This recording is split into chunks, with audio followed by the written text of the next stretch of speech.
I stared at my wife's yoga pants in the laundry basket. The rip in these yoga pants was located right at the crotch, but now the crotch area had a tear, like something sharp had violently ripped it open. What caught my attention even more was the suspicious white stain along the edge of the tear. It had dried and hardened into crusty patches that felt stiff to the touch. I leaned in closer and sniffed. A faint, fishy smell hit my nostrils, making my stomach churn. "What are you looking at?" Cassandra's voice came from behind me. I instinctively shoved the yoga pants back into the basket and turned around, forcing a smile. "Nothing. Just finished doing laundry," I said, trying to sound casual. "Oh," she barely responded, completely distracted. "I'm going to the gym tonight. You'll have to eat dinner alone." "By the way," I asked, trying to sound offhand, "how did your black yoga pants get ripped?" "Oh, that?" She kept scooping her yogurt. "I accidentally caught them on the equipment during my training session yesterday. So annoying." "Really?" I studied her profile.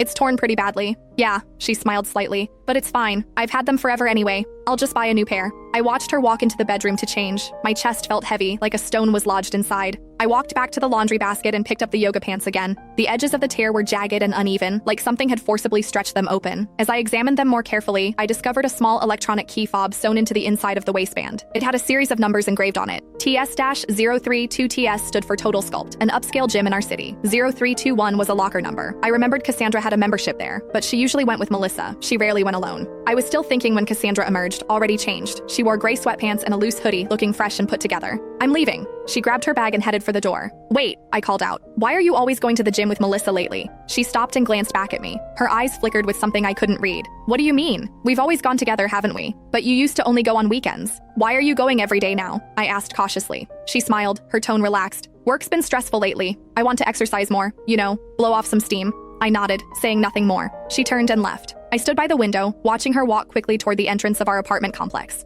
A black SUV was already waiting there. The window rolled down. Melissa waved at her, and Cassandra opened the door and got in. The car quickly disappeared from view. I returned to the living room and picked up the yoga pants again, studying the electronic key fob closely. Total Sculpt's VIP lockers were only available to premium members. Cassandra's membership was just basic level. I pulled out my phone and searched for Total Sculpt's website. Their VIP membership cost 5 figures annually and required strict approval to obtain. Cassandra made decent money, but not enough to splurge on something like that. I was still thinking when my phone suddenly buzzed. It was a text from an unknown number. "Wednesday, same place. Reshoots. Don't forget." I stared at the text, unease creeping through me. Cassandra's phone was sitting on the coffee table. She'd forgotten to take it when she left. I hesitated, then picked it up and unlocked it. Her passcode had always been my birthday. That small detail gave me a sliver of comfort.